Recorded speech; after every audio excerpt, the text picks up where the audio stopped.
Bihar CM Nitish Kumar ఈసారి మరొక sensational కామెంట్స్తోని వివాదంలో ఇరుక్కున్నాడు.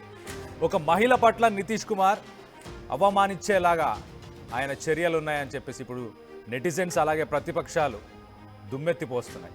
ఒక మహిళా డాక్టర్ హిజాబ్ని లాగాడు సీఎం నితీష్ కుమార్. మన విజువల్లో చూడొచ్చు చాలా క్లియర్గా. మొహం చూపించు అన్న విధంగా అసలు తన పర్మిషన్ లేకుండా ఒక మహిళని టచ్ చేయడం. ఆయుష్ డాక్టర్స్ అని చెప్పేసి ఇటు బీహార్ ప్రభుత్వం ఏదైతే నియామక పత్రాలను పంపిణీ చేసే కార్యక్రమం, అందులోనూ బీహార్ సెక్రటేరియట్లోనే ఈ సంఘటన చోటు చేసుకుంది. నితీష్ తీరుపై ప్రస్తుతానికైతే ఇటు ప్రతిపక్షాలు అలాగే మహిళా సంఘాలు మండిపడుతున్నాయి. మహిళలను అవమానిస్తున్నారంటూ ఇటు అందరూ చర్చనీయాంశంగా మారిపోయింది ఇప్పుడు నితీష్ కుమార్ చేసిన పని. ఒకసారి మనం ఆ విజువల్లో చూడొచ్చు, చాలా క్లియర్గా కనిపిస్తుంది.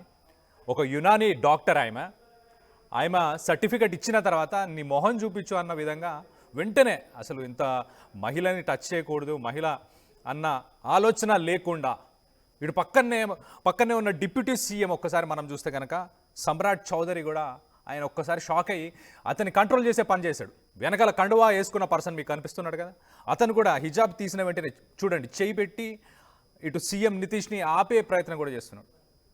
సో మొత్తం మీద నితీష్ కుమార్కి మతిస్థిమితం తప్పింది అని చెప్పి ప్రతిపక్షాలు చెప్తున్నాయి.